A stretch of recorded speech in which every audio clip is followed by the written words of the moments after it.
안녕하세요. 저는 여기에 올라오는 사연을 즐겨 듣는 애청자 중 한 사람입니다. 살면서 이렇게 황당하고 어처구니 없는 일을 겪는 사람이 과연 몇 명이나 있을까요? 제가 이 나이 되도록 살면서 어이없는 일을 한 번도 안 겪어본 건 아니었지만 이렇게 되도 않는 황당한 사건은 처음 겪게 되어 아직도 어안이 벙벙합니다. 저한테 이런 경험을 안겨준 사람은 바로 시어머니와 남편, 그리고 시아버지, 즉 저희 시댁 식구들인데요. 아무리 시댁 식구들이 막장이라지만 이 정도까지 막장일 줄은 꿈에도 몰랐어요. 제가 왜 이렇게까지 어처구니 없어 하는지 다들 궁금해하실 텐데요. 지금부터 황당스러운 이 일을 여러분들께만 살짝 들려드리려고 합니다. 저는 29살이라는 빠르지도 느리지도 않은 나이대에 시집을 가게 되었어요. 남편은 저보다 2살 연상이었고 친구의 소개로 만나 결혼까지 하게 되었죠. 남편도 저도 별로 특별할 것 없이 지극히 평범한 직장인이었어요. 집안은 남편 말만 들었을 땐 저보다는 남편 집안이 더 잘 사는 것 같아 보이더라고요. 실제로 남편이 더 잘 사는지 확인할 방도는 없었지만 시아버지께서 어마어마한 재벌이라고 들었어요. 그래서 시아버지 말이라면 시어머니와 남편은 죽는 신용도 한다더라고요. 얼마나 재벌이면 그렇게까지 하나 싶었는데 결혼 허락받으러 인사드리러 갔을 당시에 남편 본가는 저희 본가만큼이나 평범해서 잘 사는 집안이라는 느낌이 하나도 안 느껴졌었어요. 저는 재벌이라고 하면 드라마에서 본 것처럼 으리으리한 궁궐집을 생각했었거든요. 그렇다고 해서 시아버지가 재벌이라고 제가 일부러 노리고 남편과 결혼한 건 절대 아니고요. 단지 재벌이라고 하기엔 너무 평범한 집이라서 놀랬다고나 할까요? 가진 것에 비해서 되게 검소하게 사시는 분이시구나 라고 생각했어요. 그런데 남편 말이 아주 거짓말은 아니었는지 남편 본가 앞에 고급 외제차가 있더라고요. 자동차 앞에 붙은 심볼 마크만 봐도 누구나 다 알 듯한 회사의 차였어요. 믿거나 말거나 한 얘기지만 진짜 부자는 자신이 부자라는 걸 티를 잘 안 낸다고 하시잖아요. 그런 것처럼 시아버지께서도 일부러 차만 외제차를 사시고 집은 평범한 집을 샀나 했어요. 시아버지는 옷차림새도 깔끔하시고 전체적으로 옷 입는 스타일이 나이대랑 안 맞게 세련되셨더라고요. 엄청난 부자답게 얼굴이며 옷이며 전부 귀티가 흘러 넘친다고나 할까요? 저는 시아버지를 마주하는 순간 남편에게 들은 말들을 믿게 되었죠. 그리고 남편한테 시아버지 눈치를 본다고 들었을 땐 눈치를 보면 얼마나 볼까 했는데 시어머니와 남편이 시아버지 눈치를 보는 게 저한테까지 다 느껴지더라고요. 행동 하나를 하더라도 시아버지의 현재 기분을 체크해가며 행동하더라고요. 이게 진짜 남편과 아버지를 대하는 태도인가 싶을 정도였어요. 보는 제가 다 불편해서 속이 답답하고 그냥 집에서 나오고 싶더라니까요. 괜히 저까지 눈치 보게 됐는데 시아버지께서는 저를 편하게 대해주시더라고요. 저한테 처음 인사 온 거라 너무 긴장한 거 아니냐며 장난도 쳐주시면서요. 생각보다 젠틀하신 시아버지를 보고 시어머니와 남편이 사서 눈치를 보는 거구나 했어요. 결혼을 하고 나서도 시어머니와 남편은 여전히 시아버지에게 찍소리도 못했고 저는 시아버지께서 잘 챙겨주셔서 저와 시아버지 관계는 아주 좋았어요. 하지만 시아버지께서 제게 잘해줄수록 저와 시어머니 관계는 조금씩 금이 가기 시작했죠. 항상 자신은 눈치를 보며 시아버지와 살고 있는데 저는 친부녀지간처럼 친하게 지내니 시어머니께서는 며느리를 상대로 질투를 하시기 시작하는 거예요. 저는 정말 아무 감정도 없었는데 시어머니께서는 제가 시아버지께 꼬리친다고 생각하신 거죠. 한날은 저를 시댁으로 부르시더니 제가 집 안으로 들어가자마자 머리채부터 잡고 흔드시더라고요. 나랑 지금 뭐 하자는 거야? 어? 너 내 남편 꼬시려고 우리 아들이랑 결혼했니? 이 꽃뱀년, 네가 이러면 내가 가만히 당하고만 있을 것 같아? 어머님, 그게 무슨 소리예요? 꼬시다니요. 제가 누가 누구를 꼬신다는 말씀이세요? 저는 시아버지를 남자로 본 적 단 한 번도 없어요. 인연이? 그럼 내가 거짓말을 한다는 거야? 너 오늘 잘 걸렸다. 너 죽고 나 살자. 내가 너 시아버지한테 눈웃음 살살 칠 때부터 알아봤어, 이년아. 어머님, 정말 왜 이러세요? 저는 아무 짓도 한 거 없어요. 잘못한 거 없다고요. 머리 좀 놓고 말하세요, 네? 저 진짜 아무것도 안 했다니까요? 안 하긴 뭘 안 해. 내가 두 눈으로 똑똑히 봤는데 내 눈은 폼이니? 꽃뱀년. 내가 너를 허락해주는 게 아니었는데 어쩌다 이런 년이 우리 집에 들어온 거야? 시어머니께서는 제 말을 들으려고 하시지도 않고 대뜸 제가 시아버지를 꼬셨다면서 소리를 지르고 머리채를 잡고 뺨을 때리고 진짜 난리도 아니었어요. 저는 아무것도 한 게 없는데 이렇게 다 하고만 있으려니 눈물만 나더라고요. 얼마나 세게 잡고 흔드셨는지 손가락으로 머리를 빗으니까 머리카락이 후두둑 빠졌어요. 집으로 돌아오는 길에 빠진 머리카락을 보는데 그냥 미친 사람 마냥 웃음만 나는 거예요. 이게 무슨 어이없는 일인가 싶어서요. 막장 드라마에서만 보던 일을 제가 직접 겪게 될 줄 누가 알았겠어요. 눈물도 안 나고 정말 어이가 없어서 웃음만 나왔어요. 실성한 사람처럼 터덜터덜 걸으면서 어깨를 들썩일 정도로 웃었죠. 당연히 사람들은 저를 미친 사람 보듯 쳐다봤고 저는 사람들 시선을 신경 쓸 정신이 없었어요. 그래도 일 크게 만들고 싶지 않아서 머리를 정돈하고 집으로 들어갔어요. 남편은 제가 시어머니에게 머리가 뜯기고 뺨을 맞았는지도 모른 채 밥 달라고 하고 있었죠.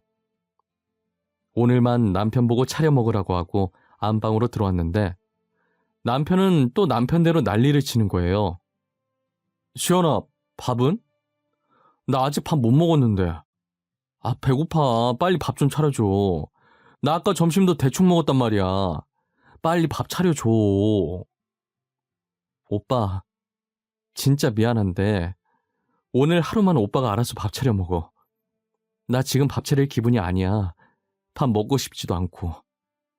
나 혼자 어떻게 먹어? 시연아, 얼른 일어나, 어? 밥 먹자, 밥. 나 지금 무지하게 배고파. 배가죽이 등짝에 달라붙었다고. 오늘만 오빠가 밥 차려 먹으라고. 내가 무슨 오빠 밥이나 차려주려고 결혼한 줄 알아? 한두 살 먹은 어린애도 아니고 혼자서 밥을 왜 못 먹어? 라면이라도 끓여 먹던가. 왜 화를 내고 그래? 내가 미안해. 라면 끓여 먹을게. 그러니까 화내지 마. 내가 잘못했어. 나는 그냥 같이 먹고 싶어서 그랬던 거야. 저녁은 내가 알아서 차려 먹을게. 저는 계속해서 밥 차려달라고 하는 남편에게 소리를 질러버렸고 남편은 제 눈치를 보며 방에서 나갔어요. 남편은 잘못한 게 하나도 없는데 괜히 소리를 지르면서 화풀이한 것 같아서 미안했죠. 거실에서 호로록거리면서 남편의 라면 먹는 소리가 들리는데 짠하면서 미안하기도 하고 아까 당한 서름 때문에 눈물이 나서 안방 화장실에 씻으러 들어가는 척하면서 물 틀어놓고 엄청 울었어요. 다시는 이런 일을 만들지 말아야겠다는 생각에 시아버지를 멀리하기로 마음먹었죠. 저는 그 뒤로 시아버지와 마주치면 예전과 달리 몸이 건조하게 반응했어요. 시아버지는 그냥 제가 기분이 안 좋은 줄로만 알고 제 기분을 풀어주려고 저를 계속 따라다니시는 거예요. 그러면 그럴수록 저는 더 차갑고 쌀쌀맞게 시아버지를 대했어요. 하지만 시어머니께서는 새로운 방법으로 시아버지를 꼬시는 거냐며 저를 더 몰아세우셨죠. 제가 어떤 방법으로 시아버지를 멀리하든 시아버지는 저를 졸졸 따라다니셨고 시어머니는 조용히 따로 불러 제게 막말을 하며 손을 올리려고 하셨어요. 그러다 시어머니가 남편에게 저와 시아버지가 그렇고 그런 사이라고 말을 했어요. 남편은 원래 제게 항상 져주고 그랬었는데 시어머니 말을 들은 뒤로는 점차 저와 시아버지 사이를 의심하기 시작하더라고요. 그렇다고 대놓고 시어머니처럼 화를 내거나 때린 것은 아니었지만 은근히 눈치를 줬었죠. 제가 아무리 아니라고 해명하고 다녀봤자 믿어주는 이는 아무도 없었어요. 그렇게 제 편 하나 없는 시댁과 홀로 싸우고 있을 때 설상가상 시아버지까지 더해지더라고요. 이 가족 중에서 정상은 시아버지밖에 없다고 생각했었지만 시아버지도 결코 정상은 아니었어요. 가뜩이나 시어머니와 남편한테 사실도 아닌 것 가지고 계속 시달려 죽겠는데 와중에 시아버지는 저를 며느리가 아닌 여자로 생각하시는 모양이었어요. 예전 남편이 쓰던 방에 물건 가지러 갔다가 혼자 계신 시아버지와 마주치게 됐는데 계속해서 제게 데이트 신청을 하시고 선을 넘으시려고 하시더라고요. 아가, 주말에 별다른 일 없으면 나랑 백화점이나 갈까? 백화점 가서 옷도 사고 맛있는 것도 먹고 말이야. 요즘 새아가 기분이 영 안 좋아 보이네. 저는 괜찮습니다. 친구도 만나고 혼자 산책도 하면서 알아서 스트레스 풀고 있어요. 아버님께서 신경 쓰지 않으셔도 돼요. 마음만 감사히 받을게요. 같이 가재도 그러네. 그리고 저번부터 왜 그렇게 딱딱하게 말해? 시합이 서운하게. 내가 너 사고 싶은 거 다 사줄게. 그러니까 가자, 응? 저는 괜찮다니까요. 정말 신경 안 써주셔도 돼요. 그냥 아무것도 안 하고 싶고 집에서 쉬고 싶어요. 그럼 우리 집에서 편히 쉬거라. 우리 예전엔 사이가 좋았지 않니? 내가 친합이다 생각하고, 응? 아가, 왜 이렇게 발에 힘이 없어? 한약이라도 지어줄까? 어머, 아버님, 지금 어딜 만지시는 거예요? 이런 식으로 제 팔 잡는 거 저 너무 불쾌하네요. 시아버지께서는 애교 섞인 목소리로 제게 나가자고 하시는 거예요. 저는 확실하게 거절하는 의사표시를 했지만 시아버지께서는 계속해서 데이트 신청을 하셨어요. 그러더니 힘이 없어 보인다면서 대뜸 제 팔을 잡으시는 거예요. 저는 소스라치게 놀라면서 마치 몸에 벌레라도 붙은 것처럼 시아버지 팔을 뿌리쳤고 이내 시아버지는 아랑곳하지 않고 이상한 눈빛으로 저를 쳐다보시면서 다가오시더라고요. 뒷걸음치다가 제 발에 걸려 넘어졌고 시아버지께서는 음흉한 미소를 지으시며 오셨죠. 어떻게 빠져나갈까 하다가 제 머리로 시아버지 얼굴을 가격하고 시아버지께서 아파서 얼굴을 감싸고 있을 때 시댁에서 빠져나왔어요. 혼비백산이 된 저는 아무래도 이 일을 남편에게라도 알려야 할 것 같아서 집 가는 대로 시댁에서 있었던 일들을 죄다 남편에게 말했어요. 하지만 제 말을 듣고 돌아온 남편의 대답은 정말 어이가 없었죠. 아버지께서 그러셨다고? 네가 먼저 꼬리친 게 아니라? 야, 내가 바보도 아니고 너랑 우리 아버지가 그런 사이인 거 언제까지 모를 줄 알았냐? 진짜 당신까지 왜 그래? 나 아니라니까. 나 진짜 아니야. 저번에도 말했잖아. 아버님이랑 아무 사이도 아니야. 단 한 번도 아버님을 남자라고 생각한 적 없다고. 너 우리 아버지한테 아버님 하면서 꼬리친 거 나도 다 알고 있어. 너 우리 엄마한테 혼나고 나니까 괜히 아버지 없는 취급한다며. 그러면서 아버님한테 관심 끌려고. 무슨 소리야. 내가 언제 아버님 관심 끌려고 했는데? 나 관심 끌려고 한 적 없어. 괜한 오해 사기 싫어서 아버님 모르는 척 한 것뿐이야. 그리고 난 확실히 거절했어. 미친년. 너 나 만나기 전에 다른 남자들한테도 이런 식으로 꼬셨냐? 하님, 지금도 다른 남자들 꼬시고 있는 거냐? 나이 차 안 따지나 봐. 대단한데? 이미 시어머니께 세뇌당한 남편과는 아무런 말도 통하지 않았어요. 시아버지와 제 사이를 의심하는 것도 모자라 이제는 다른 남자들도 꼬시고 있냐며 막말을 했죠. 직접 듣지 않으면 남편이 제 말을 도저히 믿어주지 않을 것 같아서 시아버지와 만날 때마다 녹음을 켰어요. 저는 제 말이 사실인지 아닌지 직접 들어보라며 녹음본을 들려줬고 남편은 제 녹음본을 듣고도 괜히 둘 사이 의심 피하려고 일부러 시아버지와 짜서 녹음한 거 아니냐고 하더라고요. 해명을 하면 할수록 어이없는 대답만 돌아오니 참고 살려고 해도 도저히 안 되겠더라고요. 이 집안은 정말 말이 안 통하고 더 있다간 저만 정신병에 걸릴 것 같은 느낌인 거예요. 더 험한 꼴을 당하기 전에 이혼을 해서 이 집구석과 연을 끊어야겠다고 마음을 먹었어요. 그러기 위해선 이혼 소송을 걸 수 있을 만한 증거들이 필요했고 저는 증거를 모으기 위해 일부러 시댁 식구들 앞에 나타났어요. 시아버지는 물론이고 남편이 제게 쏟아붓는 말들도 모조리 녹음했고 시댁에 아무도 없을 때 카메라를 몰래 숨겨놔 시어머니께서 제게 한지까지도 다 미리 녹화해 두었어요. 그리고 저는 그 증거 영상과 녹화본을 가지고 시댁 식구에게 걸 수 있는 모든 소송들을 걸게 됐죠. 제 증거로 시댁 식구들의 죄가 인정되어 세 사람에게 많은 위자료를 받게 되었어요. 다시는 시댁 식구들과 얼굴을 마주하고 싶지 않아 다른 동네로 이사를 갔어요. 아무리 시댁이 싫어도 차마 가족들과 친구들이 있는 고향을 떠나고 싶지 않더라고요. 저는 그들에게 받은 위자료들을 가지고 조그맣게 옷사업을 하게 됐어요. 당연히 처음부터 잘 되진 않았지만 인플루언서였던 친구가 홍보글을 올려줘서 덕분에 매출이 아예 저조하진 않았었죠. 제가 발품 팔아서 판매한 옷도 있고 전공을 살려서 직접 제작해서 만든 옷도 있었어요. 발품 팔아서 판매하는 옷보다 직접 제작한 옷이 더 인기가 많아서 나중엔 직접 제작한 옷들만 판매하기 시작했어요.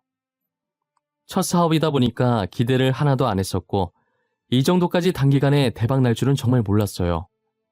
이게 다 유명 인플루언서인 친구의 공이 굉장히 컸죠.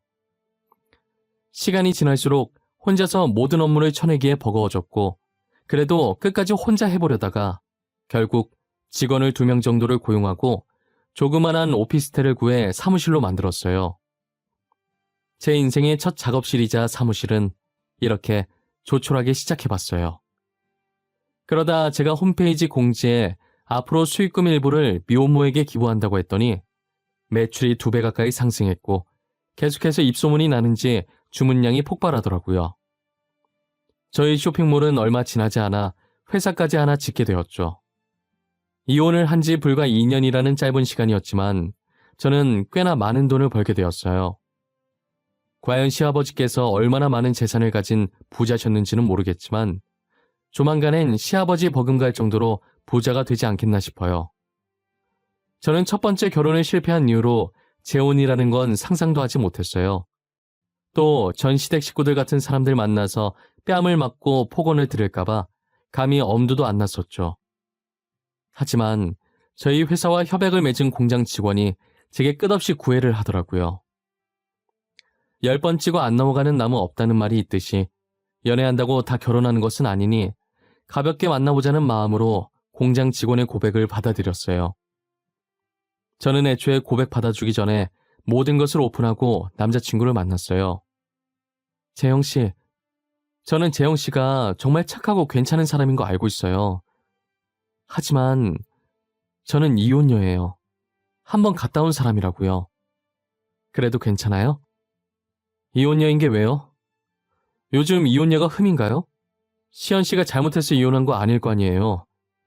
제가 보기엔 시연씨는 절대 이혼당할 행동 같은 거 할 사람이 아닌데. 네, 재영씨 말이 맞아요. 저는 정말 떳떳해요. 저는 진짜 잘못한 게 하나도 없어요. 전 시어머니와 전 남편이 억지로 저를 시아버지와 나쁜 관계라고 하면서 때리고 욕했었어요. 그래서 이혼했죠. 그동안 많이 힘드셨겠어요. 그런 건 드라마에나 있는 줄 알았는데 실제로 그런 사람들이 존재한다는 게 너무 소름 끼치네요. 저를 밀어내실 만하셨어요. 재영씨가 싫어서 그런 건 절대 아니에요. 재영씨는 정말 좋은 사람이에요. 저 같은 여자랑 만나기 아까울 정도로요. 시연씨 같은 사람이 어때서 그래요? 시연씨도 충분히 사랑받을 만해요. 제가 아픈 상처들 다 아물게 해드릴게요. 흉터도 없이 깨끗하게 만들어 드릴게요. 남자친구는 제 말에 절대 제 잘못으로 이혼한 게 아니라며 저를 위로해 주더라고요. 오히려 제 아픈 상처들까지 보듬어주는 착한 남자였죠. 저는 남자친구의 진심 어린 위로 덕분에 마음을 열고 만남을 시작할 수 있었어요. 다시는 올 일 없을 것 같던 행복이 제게 찾아왔고 남자친구는 누구보다 저를 아껴주고 사랑해 주었어요. 이런 사람이 세상에 진짜 존재할까 싶을 정도로 착하고 다정했어요. 제 과거가 어떻든 온전히 저라는 사람 하나만 보고 사랑해준 사람이에요. 착해 빠져서 저러다 배신당하면 어쩌나 했는데 아무한테나 착하게 대하는 건 아니었더라고요. 남자친구가 일하는 공장이 남자친구네 아버지 회사였거든요. 그래서 공장에서 남자친구가 지휘 통솔을 하는데 몰래 한번 놀러 갔다가 직원들 교육시키는 남자친구의 모습을 보고 또 다른 매력에 반했었죠. 그런데 직원들 사이에서 굉장히 낯익은 사람들이 보이는 거예요.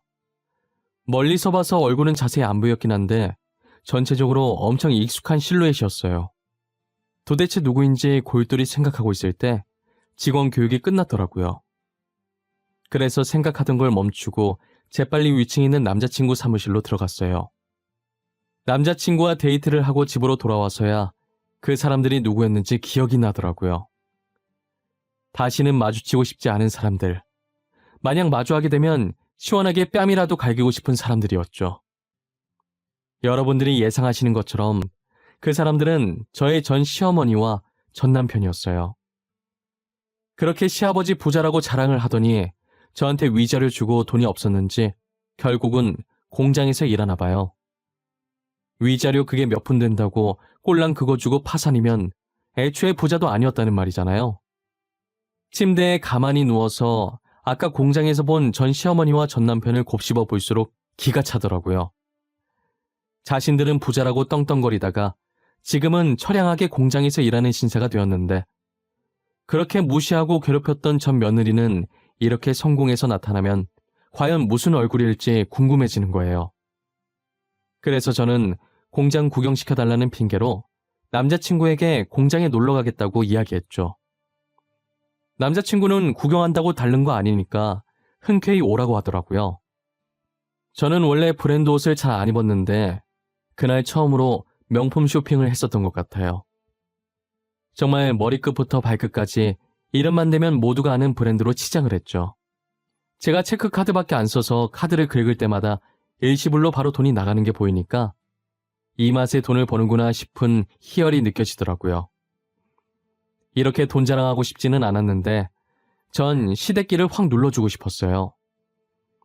저는 또각거리며 구두 소리를 내면서 당당하게 남자친구의 공장에 방문했어요.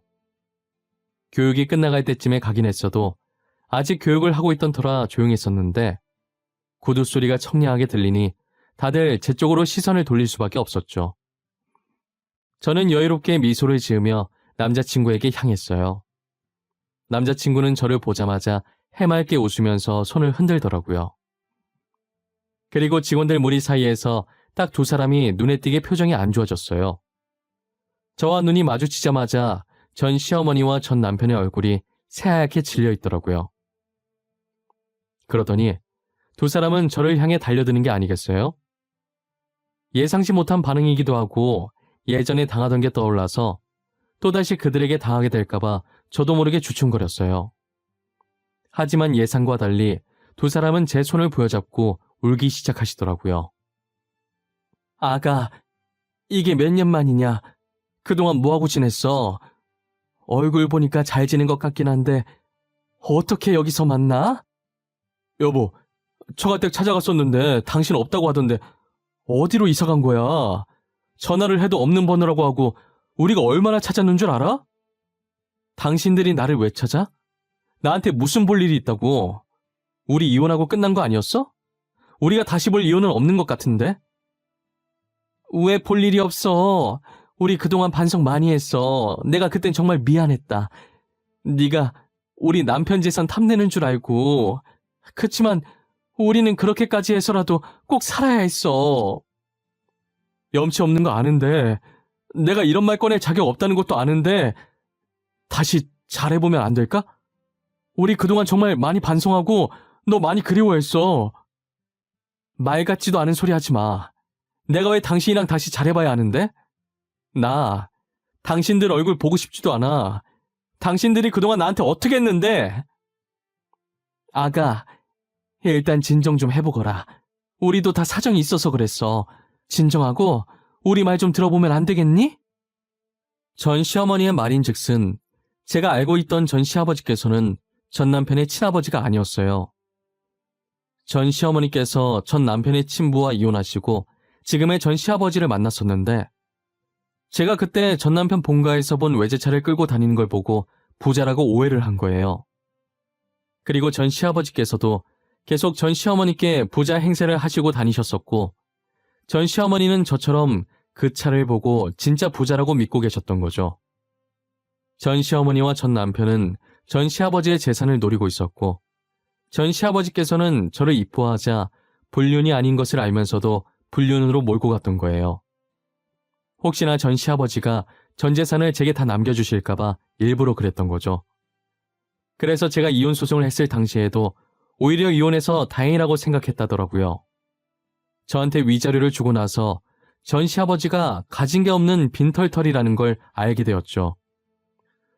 그동안 부자 행세를 할 수 있었던 게 전 시아버지의 전처가 병으로 사망하면서 전 시아버지 앞으로 남긴 사망보험금이 꽤나 있었나 보더라고요. 그 돈으로 놀고 먹고 부자인 척하면서 여자나 꼬시고 다니고 있었던 거죠. 저한테 위자료 주고 나니까 남는 돈이 없었고 결국엔 전 시어머니는 전 시아버지와 이혼을 했다더라고요. 전 시어머니와 전 남편은 제가 도저히 자신들을 받아줄 것 같지 않자 직원들이 보든 말든 무릎을 꿇고 제 바지가랑이를 잡고 빌기 시작하는 거예요. 아가, 내가 진짜 미안했다. 제발 용서해주면 안 되겠니? 내가 진짜 그러면 안 됐는데 그땐 돈에 눈이 멀어서 그랬어. 내가 진짜 미쳤었나 봐. 여보, 나도 반성 되게 많이 했어. 진짜야. 당신이랑 이혼하고 엄청 후회했었어. 지금도 마찬가지고. 다시는 이런 일 없을 거야. 그러니까 우리 예전 일은 잊고 새로 시작하면 안 될까? 내가 당신이랑 왜 다시 시작해야 하는데? 당신이랑 만나면 내가 손해인 거 아니야? 나는 당신이랑 잘해볼 마음 추호도 없어. 그리고 이미 끝났는데 여보, 아가라는 호칭 조금 불편하네요. 아가, 너 원래 착했잖아. 이렇게 쌀쌀맞은 애 아니었잖아. 우리 완전 새 사람으로 태어났어. 예전에 우리가 아니라니까. 저기요, 그만 좀 하시죠. 지금 직원들 다 보고 있어요.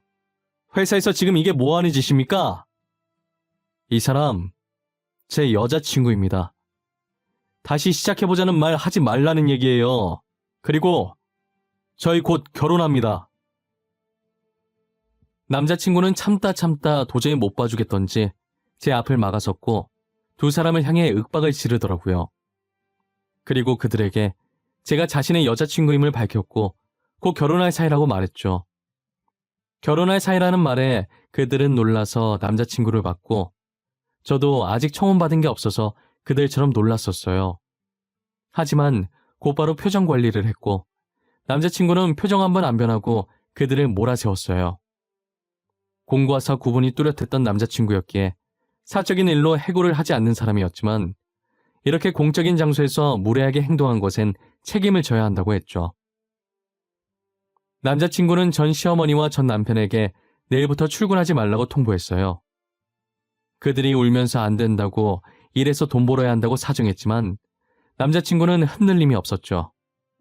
결국 경비를 불러서 시끄럽게 난동을 피우는 그들을 쫓아냈어요. 남자친구는 제 어깨를 감싸며 괜찮냐고 걱정을 해주었고 저는 괜찮다고 고개를 끄덕거렸어요. 이렇게 청혼할 건 아니었는데 저 사람들 때문이라도 하루빨리 결혼을 하자고 말하더라고요. 멋스럽진 않지만 남자친구의 마음은 진심이었기 때문에 청혼 아닌 청혼을 받아들이게 됐어요. 지금은 상견례까지 하고 결혼 날짜를 받아놓은 상태예요. 나중에 남자친구가 다시 프로포즈를 하긴 했는데 프로포즈 받는 내내 계속 그때가 생각나서 웃기더라고요. 솔직히 뒤에 받은 프로포즈보다 공장에서 받은 프로포즈가 더 인상 깊긴 했어요. 아마 저처럼 얼떨결에 멋없는 청혼을 받은 사람은 또 없을 거예요.